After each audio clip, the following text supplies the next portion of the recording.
Dice la escritura aquí en el Evangelio de Mateo 18. Mateo 18, versículo 11. Porque el Hijo del Hombre ha venido para salvar lo que se había perdido. Mire, hermano, ahorita con esto del internet hay un montón de cosas que nos llaman la atención. Y en alguna ocasión una hermana me decía, hermana, ¿por qué si decimos que es bueno casarse, si decimos que la familia es un ministerio muy importante, ¿por qué Jesús no se casó? Y yo dije, buena pregunta, nunca me había puesto a pensar eso. Jesús se bautizó a los 30 años, Jesús fue a la cruz a los 33 años, o sea que Jesús tuvo un buen tiempo donde a lo mejor los amigos de la escuela de Jesús, los amigos de la sinagoga, él empezó a ver que se casaron y que empezaron a hacer familias, ¿verdad?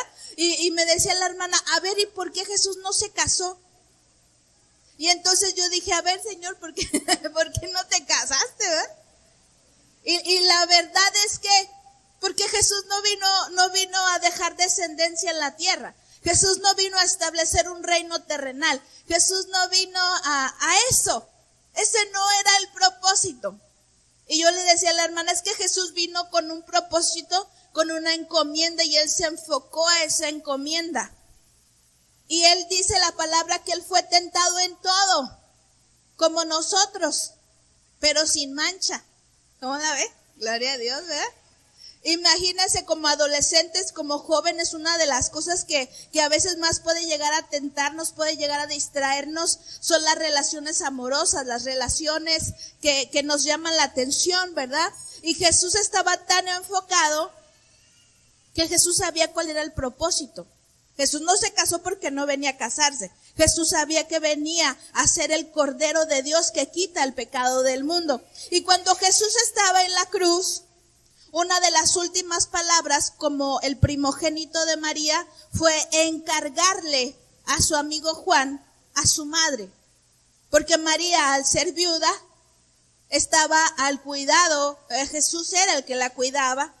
Entonces Jesús decía, voy a dejar este plano terrenal, yo ya me voy, pero te encargo a ti, amigo, que sigas viendo a mi madre en la carne, María, ¿verdad?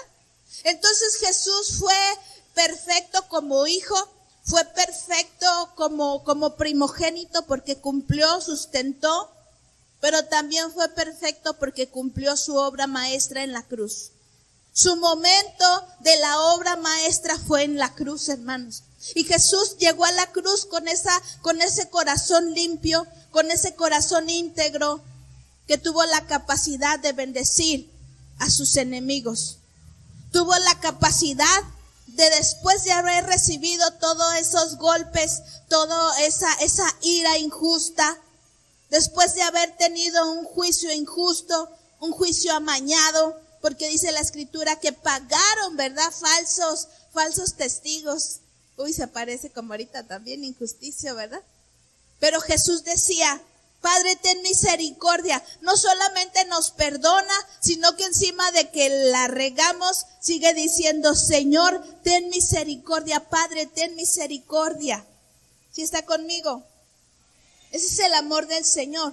Entonces la escritura en Mateo nos está diciendo, Jesús vino a salvar lo que se había perdido. Ahora volteé con su hermano y dígale, ¿qué se te perdió? Pues, ¿qué fue lo que se perdió? A ver, ¿qué fue lo que se perdió? Jesús vino a salvar lo que se había perdido. Pues, ¿qué se perdió? A ver, respóndame, ¿qué se perdió? Pues nos perdimos nosotros, hermanos. La humanidad se perdió. Aquí también en Lucas 17:33 vuelve nuevamente a decir lo mismo. Jesús vino a salvar lo que se había perdido. En Lucas 19:10 vuelve a decir, Jesús vino a salvar lo que se había perdido. Hermanos, lo que se había perdido era la humanidad. Porque la Biblia nos dice en el libro de Génesis que en el corazón de Dios no estaba que nosotros tuviéramos esta realidad. Diga conmigo, esta realidad. Esta realidad, hermanos, que hoy estamos viviendo es una realidad donde estamos pasando pruebas, estamos pasando enfermedades, estamos pasando por injusticias. estamos pasando por violencias. Pero en el corazón de Dios no estaba eso. Mire, si usted es padre, aunque no lo sea por lógica, cuando usted tiene un hijo, en ese bebé tiene su corazón puesto. Y en el corazón del padre, en el corazón de la madre, al tener un bebé en sus brazos, lo único que tiene para ese bebé son pensamientos de bien. Y decimos, ay, este sí va a estudiar, este sí va a tener, a este sí le vamos a dar, este sí va a lograr, o ella sí va a poder ser tal cosa. ¿Sí está conmigo? Tenemos un diseño, tenemos una idea original y hacemos todo porque ese diseño se pueda cumplir. Pero conforme va creciendo el niño o la niña, ya como que se nos empieza a salir del diseño, se nos empieza a salir del propósito. Fue lo mismo que le sucedió en relación a Jesús y nosotros. Cuando las personas quieren conocer quién es Dios, quién es el hombre y quién es el enemigo, todo nos lo dice en el principio, ¿sí? En Génesis 1 nos dice quién es Dios. En el principio creó Dios los cielos y la tierra. Génesis 2 nos dice quién es el hombre. Y creó Dios del polvo de la tierra al hombre y sopló aliento de vida. Lo puso como corona de la creación. Oiga, porque no sé si usted ha visto, aquí hay mucha vegetación, hay animales también. Yo no sé qué animal usted ha tenido cerca que ha dicho qué bárbaro, qué hermoso. No creo que un león, ¿verdad? No creo que un puma, porque pues ahí sí nos asustamos, pero vemos a veces los animales con esos colores hermosos, esas formas, vemos las flores maravillosas.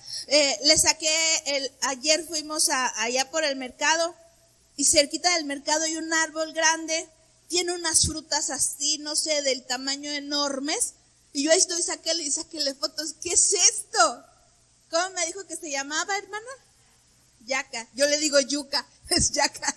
La yaca, yo ahí estoy sacándole fotos y digo, wow. Y por ahí dicen, esa es la que sabe a plátano, pero parece naranja, o no sé qué, que tiene como una combinación de diferentes sabores, ¿verdad? La creación de Dios, hermanos, es maravillosa.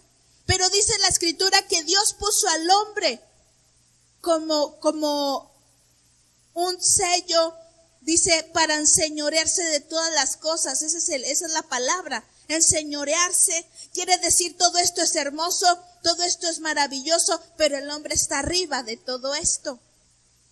Mire cómo es posible que hoy en día estamos pasando por una cultura, una cultura que es hipócrita, una cultura que es doble cara, una cultura secular, donde podemos hacer marchas porque se maltratan los animales, pero hacemos marchas o no hacemos marchas cuando se están matando a los hijos de las mujeres, de los hombres. ¿Sí está conmigo? Y claro que no está bien maltratar a un animalito, pero la realidad es que hoy en día se le da hasta más a un perrito, a un gatito, que a un hijo, que a un niño, un ser humano que siente. Se le está humanizando más al animalito y se le está despreciando más a el niño. ¿Sí está conmigo? Entonces aquí la Escritura dice en Génesis 1:26. Génesis 1:26. Le decía un poco de esto. Cuando usted tenga oportunidad, hágalo, por favor. Génesis nos dice cómo se el diseño. Génesis nos dice que en el principio, en el corazón de Dios estaba literalmente tenernos en un paraíso, hermanos. Dice la Escritura, entonces dijo Dios, hagamos al hombre a nuestra imagen, conforme a nuestra semejanza, y señoree en los peces del mar, en las aves de los cielos, en las bestias y en toda la tierra, y en todo animal que se arrastra. Entonces estamos viendo cómo Dios, cuando hizo al hombre, Dios lo hizo y lo puso en una estatura, como Señor, como administrador. El Señor no nos puso como esclavos. El Señor no nos puso allá en la orilla de la Atlántida, allá en la orilla del cerro, del desierto, sin agua. No. En el corazón de Dios dice que estuvo el crear al hombre y a la mujer y que fuera como Él. ¿Sí me explico? En belleza, en inteligencia, en creatividad, en ternura, también en autoridad. ¿Sí? Es un deseo hermoso. Literalmente el deseo de Dios es que estemos en un paraíso. Pero en Génesis 2, versículos 16 y 17, lo vamos a leer rápido. Y mandó Jehová Dios al hombre diciendo, de todo árbol del huerto podrás comer, mas del árbol de la ciencia del bien y del mal no comerás, porque el día que de él comiereis ciertamente morirás. Ahora, el Señor no solamente quería que nosotros viviéramos en un paraíso, sino que también quería que supiéramos mantenernos en el señorío, mantenernos en la libertad y mantenernos en la obediencia. ¿Sí está aquí? O sea, no, porque ¿qué hubiera sido de nosotros? Por ahí no sé si usted identifica la palabra, un junior, ¿verdad? Un junior es como un hijo de alguien rico, que desde que nace tiene todo, puede ser prepotente, malgasta, no cuida, tira todos los recursos, es inmaduro pues. No sirve para dirigir una empresa, no sirve para hacer algo básico, porque como piensa que todo es de él y que todo lo puede volver a conseguir, no sabe administrar. Oiga, Dios no iba a querer ese tipo de hijos. Dios quiere hijos que sepan administrar. Aún la misma escritura nos dice, nos da tantos talentos y quiere que regresemos multiplicados. La escritura nos habla constantemente, debemos de ser buenos administrados. Tú tienes 2, trabaja para que tengas 4. Porque Dios nos multiplica, porque Dios nos bendice. Tú tienes esta capacidad, explótala. Tú tienes este talento, dalo. Tú tienes esta capacidad, enséñala. Porque somos llamados a dar fruto. Y entonces viene el Señor y le dice, de todos los árboles que están aquí vas a poder comer, pero de este árbol no vas a poder comer, porque el día que comas de él, ese día vas a morir. Esa fue una regla, mira, todo puedes hacer, pero esta es la ley. Esto es lo que yo te pido que no hagas. Y Génesis 3:4 me asombra, hermanos. Génesis 3:4. Porque llega el enemigo con una sinvergüenzada, como dijera el pastor, ¿verdad? Sinvergüenza, dice mucho esta palabra. Génesis 3:4 dice, entonces la serpiente dijo a la mujer, no morirás. Oigan, Génesis 2 dice el Señor, si comas de ahí vas a morir. Y luego viene la serpiente y le dice, ay, no vas a morir. O sea, bien contreras, ¿verdad? Viene la serpiente y empieza a engañar al hombre, empieza a seducir a la mujer, empieza a desestabilizar el reino. Y la mujer, seamos honestas, la mujer cae primero, después cuando cae la mujer, arrastra y viene y el hombre, en lugar de que le hubiera exhortado a la esposa, ¿verdad? Vaya, ahí sí la obedeció, ahí sí se dejó engañar por la mujer. Y entonces se cayó la humanidad, se perdió el reino, se perdió el paraíso. Pero hay mucha gente que dice, ay, si Dios nos ama tanto, ¿por qué nos tiene aquí sufriendo? Él nos corrió del paraíso. No, hermanos, no, ellos se corrieron. ¿Viste conmigo? Ellos lo perdieron, nadie se los quitó, ellos lo perdieron. Entonces estamos viendo cómo se perdió el diseño, se perdió el propósito. Pero en el corazón de Dios está todo, hermanos, porque no crea que dijo Dios, ay, ¿ahora qué voy a hacer? Porque en Génesis 3 también hay algo que se llama el protoevangelio. Diga conmigo protoevangelio. ¿Cómo? El protoevangelio quiere decir que es donde se presenta la primera promesa de salvación. Porque Dios nos ama. A pesar de nosotros nos ama. Y Él nos conoce.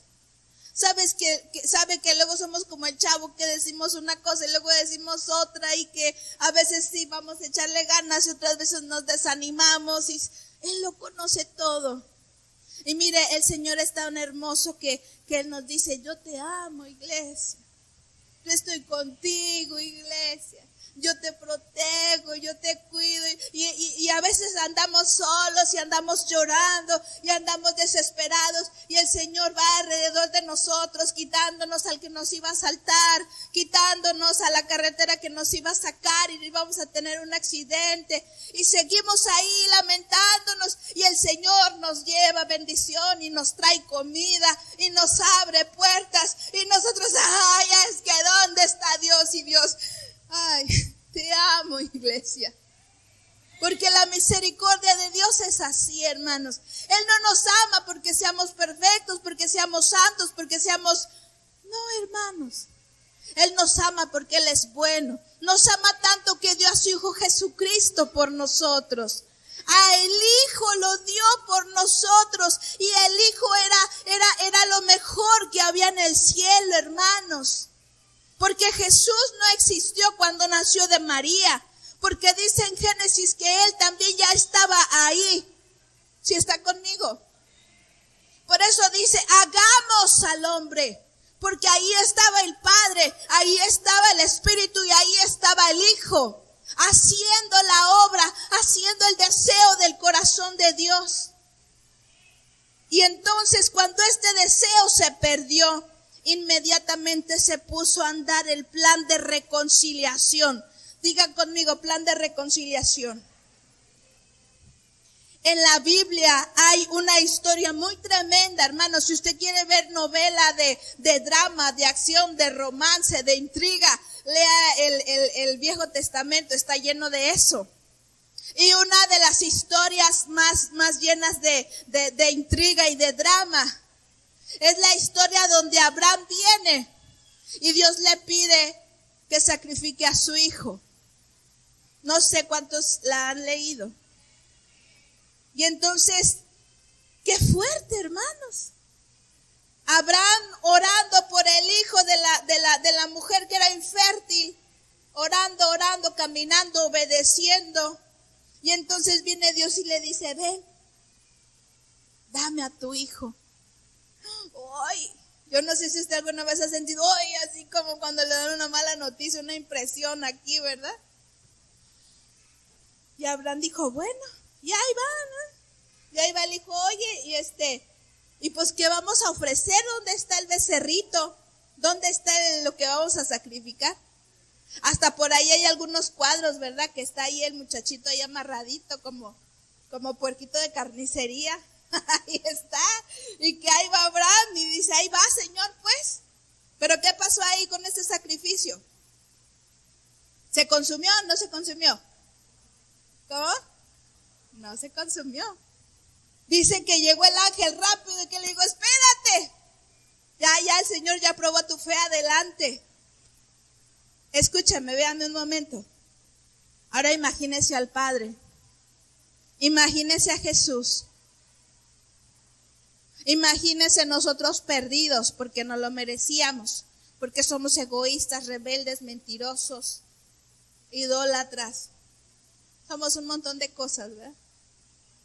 Y ahí está Jesús. Un cordero sin mancha. En Él no se hallaba culpa de nada. ¿Y qué pasó con Jesús? Viene el Padre. Es el tiempo del sacrificio.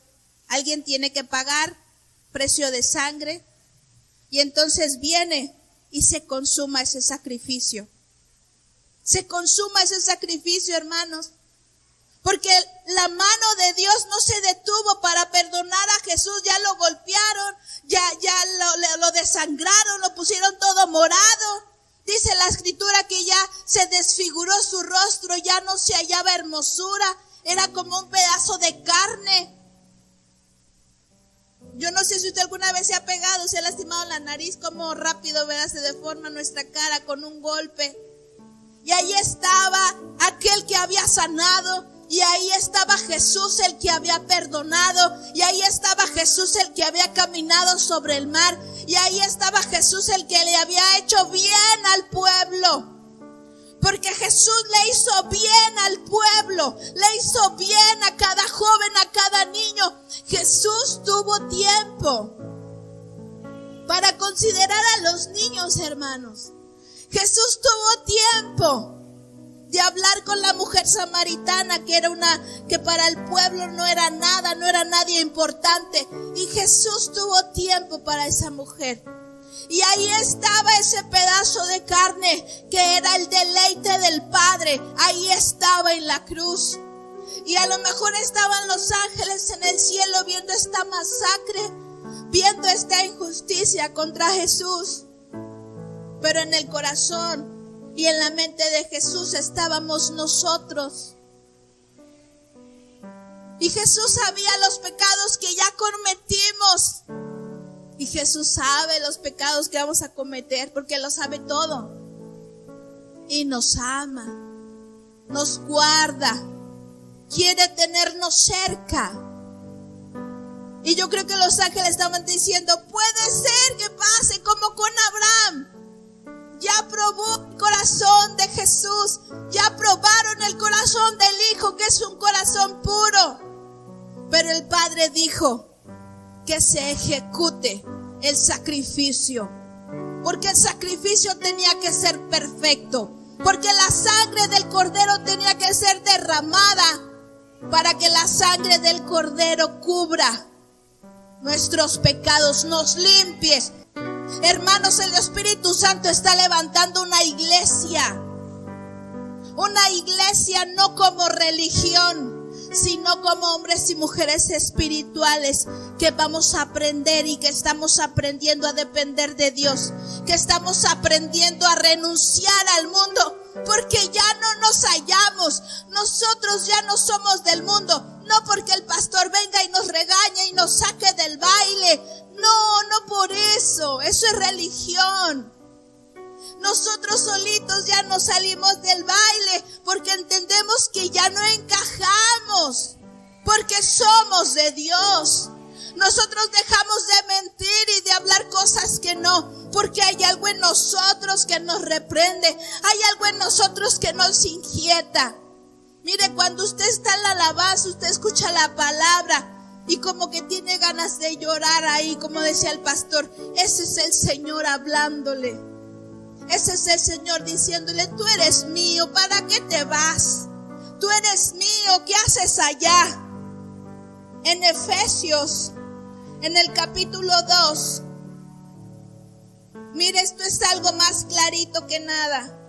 Efesios 2 dice, y Él os dio vida a vosotros cuando estabais muertos en vuestros delitos y pecados, en los cuales anduvisteis en otro tiempo. Diga conmigo, en otro tiempo. Ahora dígalo con convicción, en otro tiempo.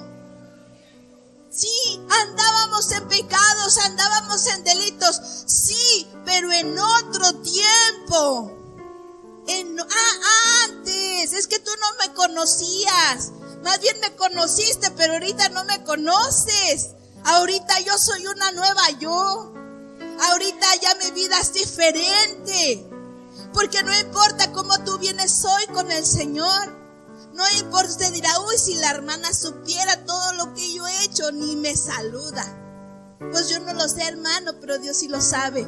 Y Él no te saluda, Él te abraza, Él te acepta, Él te ama. Ese es el mensaje de Cristo.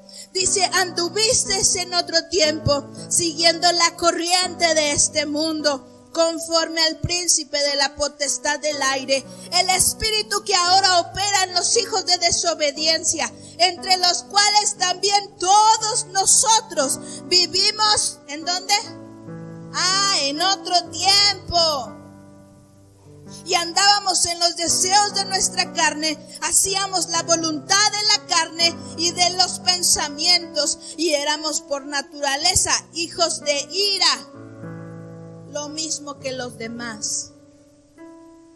Que alguien nos viera feo y aguas. Que alguien nos hiciera algo y aguas. Antes éramos hijos de la ira. Pero Dios que es rico en misericordia, por su gran amor con que nos amó, aun estando nosotros muertos en pecados, nos dio vida juntamente con Cristo, porque por gracia somos salvos.